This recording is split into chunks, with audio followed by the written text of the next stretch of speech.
Hello ನಮಸ್ಕಾರ, welcome back to my YouTube channel we are Vishnu Kannada vlogs. ನಾನು Deepa. As usual ಇವತ್ತು daily vlog ಮಾಡ್ತಾ ಇದ್ದೀನಿ. ಆದ್ರೆ ಈವ್ನಿಂಗ್ ಇಂದ ವಿಡಿಯೋ ಸ್ಟಾರ್ಟ್ ಮಾಡ್ತಾ ಇದ್ದೀನಿ. ಸೊ ಇನ್ನು ಯಾರೆಲ್ಲ ಸಬ್ಸ್ಕ್ರೈಬರ್ ಮಾಡ್ಕೊಂಡಿರೋ ವಿಡಿಯೋ ನೋಡ್ತಾ ಇದ್ದೀರಾ, ಪ್ಲೀಸ್ ಸಬ್ಸ್ಕ್ರೈಬರ್ ಮಾಡ್ಕೊಂಡು ವಿಡಿಯೋ ನೋಡಿ ಸಪೋರ್ಟ್ ಮಾಡಿ. ಹಾಗೆ ಪಕ್ಕದಾಗಿರೋ ಬೆಲ್ ಐಕಾನ್ ಕ್ಲಿಕ್ ಮಾಡಿ, ನಾನು ಹಾಕೋ ವಿಡಿಯೋ ನೋಟಿಫಿಕೇಶನ್ ಬರುತ್ತೆ. ಮಿಸ್ ಮಾಡ್ತೀರಾ ನನ್ನೆಲ್ಲ ವಿಡಿಯೋನ ವಾಚ್ ಮಾಡ್ಬೋದು. ಸೊ ಇವತ್ತು ನೈಟ್ ಡಿನ್ನರ್ಗೆ ನಾನು ಏನ್ ಅಡ್ಗೆ ಮಾಡ್ತೀನಿ ಖಂಡಿತ ನಿಮ್ ಜೊತೆ ಶೇರ್ ಮಾಡ್ಕೊಂತೀನಿ. ಎಲ್ಲೂ ವಿಡಿಯೋ ಸ್ಕಿಪ್ ಮಾಡಿದಿರಾ ಫುಲ್ ವಿಡಿಯೋ ನೋಡಿ ಸಪೋರ್ಟ್ ಮಾಡಿ. ಸೊ ತಡ ಮಾಡಿದಿರಾ, ಬೇಗ ಬೇಗ ಅಡಿಗೆ ಮಾಡೋಣ. ಮಕ್ಕಳು ಟ್ಯೂಷನ್ಗೆ ಹೋಗಿದ್ದಾರೆ. ಅವ್ರು ಬರೋ ಅಷ್ಟರಲ್ಲಿ ನಾನು ಫುಲ್ ಅಡಿಗೆ ಮಾಡಿ ಮುಗಿಸಿರ್ಬೇಕು. ಮಕ್ಕಳು ಬಂದಿದ ತಕ್ಷಣನೇ ಊಟ ಊಟ ಅಂತ ಕೇಳ್ತಾರೆ, ಹಂಗಾಗಿ ಬೇಗ ಬೇಗ ಅಡಿಗೆ ಮಾಡ್ತೀನಿ. ಇವತ್ತಿನ ಅಡಿಗೆ ಬಂದು ಆಲ್ಮೋಸ್ಟ್ ಎಲ್ಲರ ಫೇವ್ರೇಟ್ ರೆಸಿಪಿ ಅಂತ ಹೇಳ್ಬೋದು. ಆಲ್ಮೋಸ್ಟ್ ಎಲ್ಲಾರ ಮನೆಗೂ ಇದನ್ನ ಮಾಡ್ತಾರೆ. ಆದ್ರೆ ನಾನ್ ಹೇಗೆ ಮಾಡ್ತೀನಿ ಮತ್ತೆ ನನ್ನ ಚಾನಲ್ ಅಲ್ಲಿ ಶೇರ್ ಮಾಡ್ಕೊಂಡಿರಿಲ್ಲ, ಹಂಗಾಗಿ ಇವತ್ತು ಶೇರ್ ಮಾಡ್ಕೊಂತ ಇದೀನಿ. ಸೊ ಎಲ್ಲೂ ಸ್ಕಿಪ್ ಮಾಡ್ದಿರಾ ಫುಲ್ ವಿಡಿಯೋ ನೋಡಿ ಸಪೋರ್ಟ್ ಮಾಡಿ. ಒಂಚೂರ್ ಆದ್ರೂ ವಿಡಿಯೋ ಇಷ್ಟ ಆದ್ರೆ ಒಂದ್ ಲೈಕ್ ಕೊಡೋದನ್ನ ಮರಿಬೇಡಿ. ಸೊ ಬೇಗ ಬೇಗ ಅಡ್ಗೆ ಮಾಡೋಣ. ಸೊ ಇವಾಗ ತೊಗರಿ ಬೇಳೆ ತಗೊಂಡಿದ್ದೀನಿ. ಇಲ್ಲಿ ತೊಗರಿ ಬೇಳೆನ ಚೆನ್ನಾಗಿ ತೊಳ್ಕೊಂಡು ಕುಕ್ಕರ್ ಅಲ್ಲಿ ಹಾಕಿ ಸ್ಟವ್ ಹಂಚಿ ಇಡ್ತಾ ಇದ್ದೀನಿ. ಇದು ಬೇಯ್ತಾ ಇರ್ಲಿ ಒಂದ್ ಸೈಡ್ ಅಲ್ಲಿ. ಅಷ್ಟೊತ್ತಿಗೆ ನಾನು ಸೊಪ್ಪೆಲ್ಲಾನು ಕ್ಲೀನ್ ಮಾಡ್ಕೊಂಡು ಇಟ್ಕೊಂಡಿದ್ದೀನಿ. ಇವಾಗ ಇದನ್ನ ಸಣ್ಣದಾಗಿ ಕಟ್ ಮಾಡಿ ತೊಗರಿ ಬೇಳೆಗೆ ಹಾಕೊಂತ ಇದ್ದೀನಿ. ಆ ಕಡೆ ಬೇಳೆನು ಬೇಯ್ತಾ ಇರ್ಲಿ, ಹಾಗೆ ಸೊಪ್ಪು ಕಟ್ ಮಾಡೋಣ ಅಂತ ಹೇಳ್ಬಿಟ್ಟು. ಸೊ ಇವಾಗ ಎಲ್ಲಾ ಸೊಪ್ಪನ್ನ ಹಾಕೊಂಡು ರುಚಿಗೆ ತಕ್ಕಷ್ಟು ಉಪ್ಪು ಹಾಕೊಂಡಿದ್ದೀನಿ. ಹಾಗೆ ಇಲ್ಲಿ ಬಂದು ರುಬ್ಬೋದಕ್ಕೆ ಮಸಾಲ ಈರುಳ್ಳಿ, ಬೆಳ್ಳುಳ್ಳಿ, ಒಂದು ಟೊಮೊಟೊ ಮತ್ತೆ ಒಂದ್ ಸ್ವಲ್ಪ ಜೀರಿಗೆ ತಗೊಂಡಿದೀನಿ. ಇದಕ್ಕೆ ಜೀರಿಗೆ ಒಂದ್ ಸ್ವಲ್ಪ ಜಾಸ್ತಿ ಇದ್ರೆ ಚೆನ್ನಾಗಿರುತ್ತೆ. ಇವಾಗ ಕಾಯಿ ಮತ್ತೆ ಮೆಣಸು, ಸಾಂಬಾರ್ ಪೌಡರು, ಕೊತ್ತಂಬರಿ ಸೊಪ್ಪು, ಸ್ವಲ್ಪ ಹುಣಸೆ ಹಣ್ಣು ಇಷ್ಟು ಹಾಕೊಂಡು ಮತ್ತೆ ಬೇಳೆ ಮತ್ತೆ ಸೊಪ್ಪನ್ನ ಬೇಯಿಸಿಟ್ಕೊಂಡಿದ್ರಲ್ವಾ ಅದನ್ನ ಒಂದ್ ಸ್ವಲ್ಪ ಹಾಕೋಣ. ಇಷ್ಟು ಹಾಕೊಂಡು ಗ್ರೈಂಡ್ ಮಾಡ್ಕೊಂಡು ಆಮೇಲೆ ಇದಕ್ಕೆ ಒಗ್ಗರಣೆ ಕೊಡೋದು. ಸೊ ಸೊಪ್ಪು ಬಂದು ನಾನು ಯಾವ ಸೊಪ್ಪು ತಗೊಂಡಿದ್ದೀನಿ ಅಂದ್ರೆ ಸಬ್ಬಕ್ಕಿ ಸೊಪ್ಪು ಮತ್ತೆ ದಂಡ್ ಸೊಪ್ಪು ತಗೊಂಡಿದ್ದೀನಿ. ಇದೇ ಸೊಪ್ಪು ತಗೋಬೇಕಂತ ಏನಿಲ್ಲ. ಸಿಲ್ಕಾರಿ ಸೊಪ್ಪು, ಇನ್ನು ಕೆಲವೊಂದ್ ಸೊಪ್ಪು ಬರುತ್ತೆ, ಅದ್ರಲ್ಲೂ ಬಸ್ಸಾರ್ ಮಾಡ್ಕೊಬಹುದು. ಸೊ ಇವಾಗ ಚೆನ್ನಾಗಿ ಗ್ರೈಂಡ್ ಮಾಡ್ಕೊಂಡಿದ್ದೀನಿ. ಎಣ್ಣೆ ಮತ್ತೆ ಸಾಸಿವೆ, ಜೀರಿಗೆ, ಕರ್ಬೇವಿನ ಸೊಪ್ಪನ್ನ ಎಣ್ಣೆಯಲ್ಲಿ ಫ್ರೈ ಮಾಡ್ಕೊಂತ ಇದ್ದೀನಿ. ಇದು ಸಾರು ಒಗ್ಗರಣೆ ಹಾಕೊಳೋದಕ್ಕೆ. ಸೊ ಇವಾಗ ನಾನು ಅವಾಗೆ ತೋರಿಸಿರೋ ಮಸಾಲೆನೆಲ್ಲಾನು ಚೆನ್ನಾಗಿ ನಿಮಗೆ ರುಬ್ಕೊಂಡಿದ್ದೀನಿ. ಇವಾಗ ಮಸಾಲೆನ ಹಾಕೊಂಡು ಒಂದೊಳ್ಳೆ ಮಿಕ್ಸ್ ಕೊಟ್ಟು ನೀರು ಎಷ್ಟು ಬೇಕೋ ಅಷ್ಟು, ಅದಕ್ಕೆ ಸೊಪ್ಪು ಬಗ್ಸ್ಕೊಂಡಿದ್ರಲ್ವಾ ನೀರು, ಅದನ್ನು ಇಲ್ಲಿ ಯೂಸ್ ಮಾಡ್ಕೊಳ್ಳಿ. ಅದನ್ನ ಬಿಸಾಡಕ್ ಹೋಗ್ಬೇಡಿ, ಅದ್ರಲ್ಲೇ ತುಂಬಾನೇ ಪ್ರೋಟೀನ್ ಇರೋದು ಸೊಪ್ಪಿನ ನೀರಲ್ಲಿ.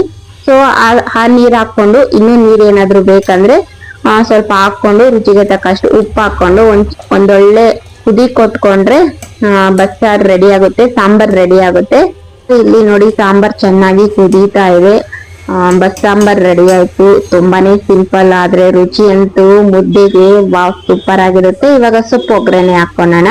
ಎಣ್ಣೆ ಮತ್ತೆ ಸಾಸಿವೆ, ಒಂದ್ ಸ್ವಲ್ಪ ಜೀರಿಗೆ, ಸಣ್ಣದಾಗಿ ಕಟ್ ಮಾಡ್ಕೊಂಡಿರುವ ಈರುಳ್ಳಿ, ಹಸಿಮೆಣಸಿನ್ಕಾಯಿ ಅಂದ್ರೆ ಒಣಮೆಣಸಿನ್ಕಾಯಿ, ಕರ್ಬೇವಿನ ಸೊಪ್ಪು, ಇಷ್ಟೇ ಒಗ್ಗರಣೆಗೆ. ಸೊಪ್ಪಿಗೆ ಇನ್ನೇನು ಎಕ್ಸ್ಟ್ರಾ ಏನು ಹಾಕೋಣಲ್ಲ. ಇದನ್ನೆಲ್ಲ ಚೆನ್ನಾಗಿ ಬಾಡಿಸ್ಕೊಂಡು ಸೊಪ್ಪನ್ನ ನಾವು ನೀರೆಲ್ಲ ಬಗ್ಸಿ ಇಟ್ಕೊಂಡಿದ್ದೀರಲ್ವ ಆ ಸೊಪ್ಪನ್ನ ಹಾಕೊಂಡು ಒಂದೊಳ್ಳೆ ಮಿಕ್ಸ್ ಕೊಟ್ಟು ಒಂದ್ 2 ನಿಮಿಷ ಎಣ್ಣೆಯಲ್ಲಿ ಫ್ರೈ ಮಾಡ್ಕೊಂಡ್ರೆ ಸೊಪ್ಪು ರೆಡಿ ಆಗುತ್ತೆ. ಸೊ ಈ ತರ ಬಸ್ಸಾರ್ನ ನಾನು ಮಾಡ್ಕೊಂತೀನಿ. ಖಂಡಿತ ಎಲ್ಲರೂ ಇದೇ ತರ ಮಾಡ್ತಾರೆ, ಇದ್ರಲ್ಲಿ ಏನು ಚೇಂಜಸ್ ಇಲ್ಲ. ಬಸ್ಸಾರ್ ಅಂದ್ರೆ ಹೀಗೇನೆ ಮಾಡೋದು. ಸೊ ನನ್ನ ಚಾನಲ್ ಅಲ್ಲಿ ನಾನು ಶೇರ್ ಮಾಡ್ಕೊಂಡಿರಲಿಲ್ಲ, ಸೊ ಹಂಗಾಗಿ ಇವತ್ತು ಶೇರ್ ಮಾಡ್ಕೊಂತ ಇದೀನಿ. ಸೊಪ್ಪಲ್ಲೇ ಬಸ್ಸಾರ್ ಮಾಡ್ಕೊಬೇಕು ಅಂತ ಏನ್ ಅವಶ್ಯಕತೆ ಇಲ್ಲ. ಸೊ ಇಲ್ಲಿ ಕೆಂಪಾಕಿ ಮತ್ತೆ ಸಾಂಬಾರು, ಮುದ್ದೆ, ಪಲ್ಯ ಎಲ್ಲ ರೆಡಿ ಆಯ್ತು. ರಾತ್ರಿ ಡಿನ್ನರ್ಗೆ ಸೂಪರ್ ಊಟ ಅಲ್ವಾ. ನೋಡಿದ್ರಲ್ಲ ಫ್ರೆಂಡ್ಸ್, ನೈಟ್ ಡಿನ್ನರ್ಗೆ ಒಂದೊಳ್ಳೆ ರೆಸಿಪಿನ ಶೇರ್ ಮಾಡ್ಕೊಂಡಿದ್ದೀನಿ. ಸೊ ಈ ನೈಟ್ ವಿಡಿಯೋ ಇಷ್ಟೇ, ಮಾರ್ನಿಂಗ್ ಇಂದ ವಿಡಿಯೋ ಸ್ಟಾರ್ಟ್ ಮಾಡ್ತೀನಿ. Hi friends, good morning. Next day morning ಇಂದ ವಿಡಿಯೋ ಸ್ಟಾರ್ಟ್ ಮಾಡ್ತಾ ಇದ್ದೀನಿ. ರಾತ್ರಿನೇ ಕಾಳೆಲ್ಲ ನೆನ್ಸಿಟ್ಟಿದೆ. ಕಡಲೆಕಾಳು, ಬಟಾಣಿ ಮತ್ತೆ ಅಲಸಂದ್ರೆ ಈ 3 ಬಳಸ್ಕೊಂಡು ಒಂದೊಳ್ಳೆ ಕುರ್ಮಾ ಮತ್ತೆ ಚಪಾತಿ ಮಾಡ್ಕೊಳ್ಳೋಣ ಅಂತ ಇವಾಗ ಅದನ್ನ ಒಂದು ಕುಕ್ಕರ್ಗೆ ಹಾಕಿ ಬೇಯಿಸಕ್ ಇಟ್ಟಿದ್ದೀನಿ. ರುಬ್ಬೋದಕ್ಕೆ ಇಲ್ಲಿ ಮಸಾಲ ಬಂದು ಈರುಳ್ಳಿ, ಟೊಮೊಟೊ, ಕಾಯಿ, ಕೊತ್ತಂಬರಿ ಸೊಪ್ಪು, ಪುದೀನ ಮತ್ತೆ ಗಸಗಸೆ, ಸೋಂಕಾಳು, ಜೀರಿಗೆ, ಕರಿಮೆಣಸು, ಚಕ್ಕೆ, ಲವಂಗ, ಒಂದ್ ಸ್ವಲ್ಪ ಕಡಲೆಪಪ್ಪು, ಶುಂಠಿ, ಬೆಳ್ಳುಳ್ಳಿ ಮತ್ತೆ ಕಾಳು ಬೇಯಿಸಿಟ್ಕೊಂಡಿರ್ತೀರಲ್ವಾ ಅದೊಂದ್ ಸ್ವಲ್ಪ ಹಾಕೊಂಡು ನಿಮ್ಗೆ ರುಬ್ಕೊಬೇಕಾಗುತ್ತೆ. ಈ ಮಸಾಲೆ ರೆಡಿ ಮಾಡುವಷ್ಟಕ್ಕೆ ನೋಡಿ ಕಾಳೆಲ್ಲ ಚೆನ್ನಾಗಿ ಬೆಂದಿದೆ. 2 ವಿಸಿಲ್ ತಗೊಂಡಿದ್ದೆ. ನೀರ್ನ ಸಪರೇಟ್ ಮಾಡ್ಕೊಳಕ್ ಹೋಗ್ಬೇಡಿ, ಅದ್ರಲ್ಲಿ ತುಂಬಾನೇ ಪ್ರೋಟೀನ್ ಇರುತ್ತೆ. ಸೊ ರುಬ್ಬಿರೋ ಮಸಾಲಾನ ಆಡ್ ಮಾಡ್ಕೊಂಡು ಒಂದೊಳ್ಳೆ ಮಿಕ್ಸ್ ಕೊಡೋಣ. ನಿಮ್ಗೆ ಅದಕ್ ಬೇಕೋ ಅಷ್ಟು ನೀರ್ ಹಾಕೊಂಡು ನೋಡ್ಕೊಳ್ಳಿ. ಇವಾಗ ಇಲ್ಲಿ ಧನಿಯಾ ಪುಡಿ ಮತ್ತೆ ಖಾರದ ಪುಡಿನ ಹಾಕೊಂತ ಇದೀನಿ. ನಾವು ರುಬ್ಬೋ ಟೈಮ್ ಅಲ್ಲಿ ಧನಿಯಾ ಮತ್ತೆ ಖಾರದ ಪುಡಿನ ಆಡ್ ಮಾಡ್ಕೊಂಡಿರಿಲ್ಲ. ಸೊ ಇವಾಗ ಹಾಕೊಂತ ಇದೀನಿ. ನೀವು ಬೇಕಾದ್ರೆ ರುಬ್ಬೋ ಟೈಮ್ ಅಲ್ಲಿ ಹಾಕೊಬಹುದು. ನಾನು ರುಬ್ಬೋ ಟೈಮ್ ಅಲ್ಲಿ ಹಾಕೊಂಡಿಲ್ಲ, ಅದಕ್ಕೆ ಇವಾಗ ಹಾಕೊಂತ ಇದೀನಿ. 2 ಸ್ಪೂನ್ ಧನಿಯಾ, 1 ಸ್ಪೂನ್ ಅಷ್ಟು ಖಾರದ ಪುಡಿ ಹಾಕೊಂತೀನಿ. ಅಂದ್ರೆ ನೀವು ಖಾರ ಎಷ್ಟು ತಿಂತೀರೋ ಅದ್ರ ಪ್ರಕಾರ ಹಾಕೊಳ್ಳಿ. ಸೊ ಅದನ್ನ ಹಾಕೊಂಡು ಚೆನ್ನಾಗಿ 1-2 ನಿಮಿಷ ಇಲ್ಲಾಂದ್ರೆ 3 ನಿಮಿಷ ಆದ್ರೂ ಚೆನ್ನಾಗಿ ಕುದಿಸ್ಕೊಂಡ್ರೆ ಒಂದೊಳ್ಳೆ ಟೇಸ್ಟಿ ಆಗಿರುವ ಕುರ್ಮಾ ರೆಡಿ ಆಗುತ್ತೆ. ಸೊ ಇಲ್ಲಿ ನೋಡಿ, ಕುರ್ಮಾ ಬೇಯ್ತಾ ಗಟ್ಟಿ ಆಗುತ್ತೆ. ಕಾಳು ಮತ್ತೆ ಕಡಲೆಪಪ್ಪು ಎಲ್ಲ ಹಾಕಿದೀರಲ್ವಾ, ಹಂಗಾಗಿ. ಸೊ ಇಲ್ಲಿ ಕುರ್ಮಾ ರೆಡಿ ಆಗಿದೆ. ಇದಕ್ಕೊಂದೊಳ್ಳೆ ಒಗ್ಗರಣೆ ಕೊಟ್ರೆ ಸಾಂಬಾರ್ ರೆಡಿ ಆಗುತ್ತೆ ಅಷ್ಟೇ. ಇಲ್ಲಿ ಚಪಾತಿ ಮಾಡ್ಕೊಂಡು ಮಕ್ಳ ಬಾಕ್ಸ್ಗೆಲ್ಲ ಕಟ್ಟಿದೀನಿ. ಹಾಯ್, ಮಕ್ಳೆಲ್ಲ ಸ್ಕೂಲ್ಗೆ ಹೋದ್ರು, ಮನೆ ಕೆಲ್ಸ ಎಲ್ಲ ಮುಗಿಸ್ಕೊಂಡೆ ನಾನು ಫ್ರೆಶ್ ಅಪ್ ಆಗಿ ಬಂದೆ. ಸೊ ಇವಾಗ ಮಧ್ಯಾಹ್ನದ ಅಡಿಗೆ ಮಾಡಬೇಕು. ಬೆಳಗ್ಗೆ ಬ್ರೇಕ್ಫಾಸ್ಟ್ ಆಯ್ತು, ಇವಾಗ ಮಧ್ಯಾಹ್ನದ ಅಡಿಗೆ.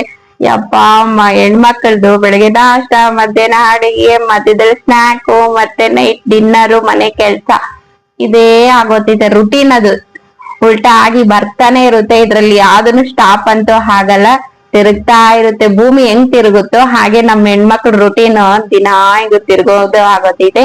ಸೊ ಹಾಗೆ ನಮ್ಮ ಯಜಮಾನ್ರು ಫೋನ್ ಮಾಡಿದ್ರು, ಮಧ್ಯಾಹ್ನ ಊಟಕ್ಕೆ ಬರ್ತಾ ಇದ್ದೀನಿ ಅಡಿಗೆ ಮಾಡು ಅಂತ.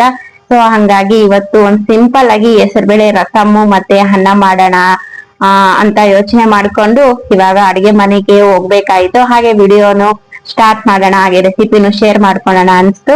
ಸೊ ಬನ್ನಿ ಇವಾಗ ಸಿಂಪಲ್ ಆಗಿ ಹೆಸರುಬೇಳೆ ರಸಂ ಹೇಗ್ ಮಾಡೋದು ನೋಡೋಣ. ಹಾಗೆ ಇನ್ನು ಯಾರೆಲ್ಲ ಸಬ್ಸ್ಕ್ರೈಬರ್ ಮಾಡ್ಕೊಂಡಿರೋ ವಿಡಿಯೋ ನೋಡ್ತಾ ಇದ್ದೀರಾ, ಪ್ಲೀಸ್ ಸಬ್ಸ್ಕ್ರೈಬರ್ ಮಾಡ್ಕೊಂಡು ವಿಡಿಯೋ ನೋಡಿ ಸಪೋರ್ಟ್ ಮಾಡಿ. ಹಾಗೆ ಒಂದ್ ಸ್ವಲ್ಪ ಆದ್ರೂ ವಿಡಿಯೋ ಇಷ್ಟ ಆದ್ರೆ ಒಂದ್ ಲೈಕ್ ಕೊಡೋದನ್ನ ಮರಿಬೇಡಿ. ಸೊ ತಡ ಮಾಡ್ದಿರಾ, ಬೇಗ ಅಡಿಗೆ ಮಾಡೋಣ ಬನ್ನಿ. ಇಲ್ಲಿ ಹೆಸರುಬೇಳೆ ತಗೊಂಡಿದ್ದೀನಿ. ಒಂದ್ ಸ್ವಲ್ಪ ಕುಕ್ಕರ್ಗೆ ಹಾಕೊಂಡು ಚೆನ್ನಾಗಿ ತೊಳೆದಿಟ್ಕೊಂಡಿದ್ದೀನಿ. ಇವಾಗ ಅದಕ್ಕೆ ನೀರ್ ಹಾಕೊಂಡು ಒಂದ್ ಸ್ವಲ್ಪ ಟೊಮೊಟೊ ಮತ್ತೆ ಉಪ್ಪು, 1 ಸ್ಪೂನ್ ಎಣ್ಣೆ, ಒಂದ್ ಚಿಟಿಕೆ ಅಷ್ಟು ಅರಿಶಿನ ಹಾಕೊಂಡು ಒಂದು 3 ವಿಸಿಲ್ ಇಲ್ಲಾಂದ್ರೆ 2 ವಿಸಿಲ್ ತಗೊಂಡ್ರೆ ಹೆಸರುಬೇಳೆ ಚೆನ್ನಾಗಿ ಬೆಂದಿರುತ್ತೆ. ರುಬ್ಬೋದಕ್ಕೆ ಬಂದು ಇಲ್ಲಿ ಬೆಳ್ಳುಳ್ಳಿ ಮತ್ತೆ ಕಾಳು ಮೆಣಸು, ಒಂದ್ ಸ್ವಲ್ಪ ಜೀರಿಗೆ ಮತ್ತೆ ಒಣಮೆಣಸಿನ್ಕಾಯಿ, ಕೊತ್ತಂಬರಿ ಸೊಪ್ಪು ತಗೊಂಡಿದ್ದೀನಿ. ಇದು ಬಂದು ಹುಣಸೆ ಹಣ್ಣು. ಇದು ಏನಪ್ಪಾ ಹುಣಸೆ ಹಣ್ಣು ಇದೆ ಈ ತರ ಇದೆ ಅಂತ ನೋಡ್ತಾ ಇದ್ದೀರಾ, ಹೌದು ಇದು ಹುಣಸೆ ಹಣ್ಣು. ಇಷ್ಟನ್ನು ಒಂದು ಮಿಕ್ಸಿ ಜಾರಿಗೆ ಹಾಕೊಂಡು ನುಣ್ಣಗೆ ಗ್ರೈಂಡ್ ಮಾಡ್ಕೊಳೋಣ. ತರಿಯಾಗಿನೂ ಮಾಡ್ಕೊಬಹುದು, ತುಂಬಾ ನುಣ್ಣಗೂ ಬೇಡ, ತುಂಬಾ ತರಿನೂ ಬೇಡ, ಮೀಡಿಯಂ ಅಲ್ಲಿ ಗ್ರೈಂಡ್ ಮಾಡ್ಕೊಳೋಣ. ಸೊ ಇಲ್ಲಿ ನೋಡಿ ಹೆಸರುಬೇಳೆ ಚೆನ್ನಾಗಿ ಬೆಂದಿದೆ. ಟೊಮೊಟೊ ಎಲ್ಲ ಸ್ವಲ್ಪ ನಿಗರ್ಕೊಂಡಿದ್ಯಲ್ವಾ, ಸೌಟು ಸಹಾಯದಿಂದ ಇದನ್ನ ಮ್ಯಾಶ್ ಮಾಡ್ಕೊಳೋಣ.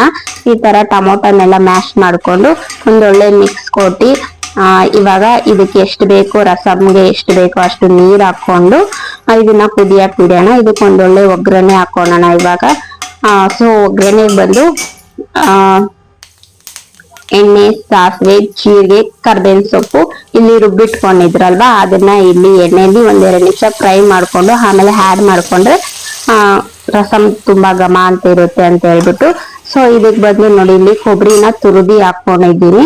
ಇವಾಗ ಒಗ್ಗರಣೆ ಹಾಕೊಂಡಿದ್ರಲ್ಲ ಆ ಮಸಾಲಾನ ಹಾಕೊಂಡು ಒಂದೊಳ್ಳೆ ಮಿಕ್ಸ್ ಕೊಟ್ಟು ಇವಾಗ ರಸಮ್ಗೆ ಎಷ್ಟು ಬೇಕೋ ಅಷ್ಟು ನೀರ್ ಹಾಕೊಂಡು ಚೆನ್ನಾಗಿ 1-2-3 ನಿಮಿಷ ಕುದಿಸ್ಕೊಂಡ್ರೆ ಸಿಂಪಲ್ ಆಗಿ ಟೇಸ್ಟಿ ಆಗಿರುವ ಹೆಸರುಬೇಳೆ ರಸಂ ರೆಡಿ ಆಗುತ್ತೆ. ಹಾಗೆ ರುಚಿಗೆ ತಕ್ಕಷ್ಟು ಉಪ್ಪು ಹಾಕೊಂತ ಇದ್ದೀನಿ ಇಲ್ಲಿ.